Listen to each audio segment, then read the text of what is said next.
Parâmetro é o nome que se dá para as variáveis que nós declaramos na hora de criar uma função. Depois das novas implementações do ECMAScript 2015, há 3 tipos de parâmetros que podemos utilizar ao criar funções em JavaScript. São eles os parâmetros, digamos assim, normais, os default ou padrão e o REST. A primeira e mais simples forma é especificar na hora de criar a função o nome dos parâmetros que vamos trabalhar dentro do corpo da função. Ou seja, temos um número definido de parâmetros e eles devem receber os valores variáveis. Neste código, podemos ver, definimos que essa função recebe um parâmetro, chamado lado, e ao chamar essa função, passamos um valor.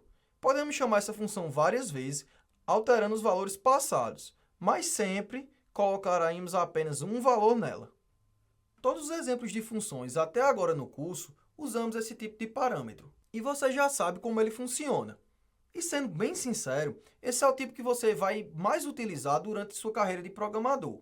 Claro que existem algumas situações em que é melhor utilizar outros tipos, e então vamos falar um pouco sobre eles.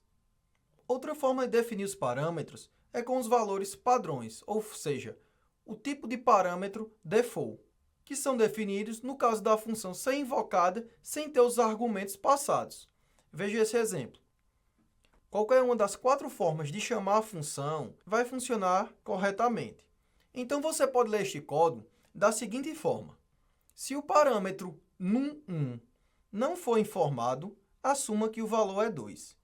Se o parâmetro num2 não for informado, assuma que ele é 5. Se o parâmetro num3 não for informado, assuma que ele é 9. Beleza? Então, na primeira chamada, nenhum valor foi passado. Então, a função realizou a soma dos valores default, ou seja, 2, 5 e 9. Na segunda chamada, foi informado o valor do num1 no argumento. Então, a função realizou a soma desse valor com os valores default 5 e 9. Ou seja, a função somou 10, 5 e 9, retornando 24. Na terceira chamada, foram informados o valor de num1, ou seja, 10, e o valor de num2, 8. Então, somou-se 10, 8 e 9, retornando 27. Já a quarta, como todos os valores foram informados, somou-se 10, 5 e 6, retornando 21. Deu para entender? No exemplo do banco, poderíamos ter a seguinte situação prática. Então, você lembra da função cadastra cliente desenvolvida nas aulas anteriores? Pronto, essa mesmo que você está vendo aí no editor. Nela, informamos os seguintes parâmetros: nome, sobrenome, idade do cliente, valor do empréstimo, número de anos e se o cliente é bom pagador ou não.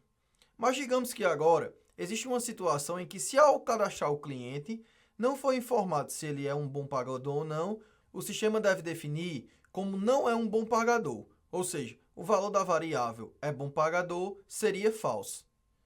Além disso, se ao cadastrar o cliente e não foi informado o número de anos que será pago o empréstimo, o sistema deve considerar um valor default de 2 anos. Beleza? Como podemos fazer essa adaptação no sistema? Vai ser muito simples. Basta definir os valores padrões aos parâmetros da seguinte forma. Definimos aqui que o valor padrão para o número de anos é igual a 2 e que, para o parâmetro é bom pagador, o valor padrão é falso. Beleza? Para testar isso, vamos reaproveitar o código da aula passada. Beleza? Vamos cadastrar o cliente Manuel e o cliente Edival, sem passar os parâmetros número de idade e se ele é um bom pagador ou não. Por exemplo, para Manuel, vamos tirar os 2 parâmetros. Tranquilo? E vamos dar o console log nele para saber se está tudo certinho. No anos.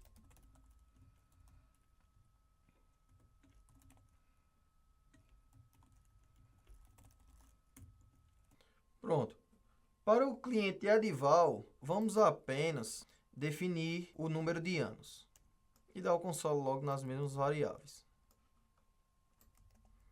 Como não passamos valores de número de anos e de é bom pagador para o cliente Manuel, vamos esperar que seja retornado número de anos igual a 2 e que bom pagador igual a falso. Beleza? Já para o cliente Edival, vamos esperar que seja retornado o valor de 9 para o número de anos e false para a variável é bom pagador. Vamos testar isso. Pronto. Como esperado, o cliente Manuel Silva pagará seu empréstimo em 2 anos, que é o valor padrão para o número de anos, e false para a variável se é bom pagador ou não. Já o cliente Edival, como definimos que 9 seria o número de anos de pagar o empréstimo, foi retornado esse valor corretamente, e como não definimos se Edival é um bom pagador ou não, também foi retornada a variável false por causa do parâmetro padrão. Beleza? Existe uma outra forma de definir parâmetros em JavaScript. Imagine que você não sabe quantos valores serão passados para a função quando ela for chamada, mas precisa processar todos eles. Como você faz isso? Bem, você pode definir os parâmetros com um operador REST. Uma boa definição para este operador é: REST nos permite transformar um número indeterminado de parâmetros em uma lista, e ele apenas funciona dentro de uma função, sendo ele um dos argumentos da função. Veja o exemplo.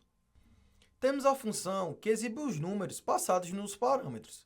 Não sabemos a quantidade de números que serão passados na chamada da função, então representamos isso com 3 pontos, seguido do nome do parâmetro. Então, todos os argumentos que você passar vão ser agrupados em um único parâmetro como uma lista. Dessa forma, podemos fazer a chamada de uma função passando só um número e ele será exibido. Podemos fazer a chamada dessa função passando 2 números e eles serão exibidos em uma lista, ou quantos números quiser, e todos eles serão exibidos. Então, quando você precisar criar uma função para processar os dados passados nos parâmetros, mas não sabe a quantidade exata de quantos dados serão passados, use parâmetro REST, beleza? Nesta aula, você aprofundou seus conhecimentos sobre parâmetros de função. Descobriu que existem 3 tipos de parâmetros em JavaScript. Classificamos eles como os comuns, ou seja, os mais simples, os padrões e os REST. Vale ressaltar que os parâmetros padrões e REST são tecnologias experimentais, parte da proposta do ECMAScript 6, e ainda não são amplamente suportados pelos navegadores, mas são muito importantes para resolver problemas em vários contextos. Tudo bem?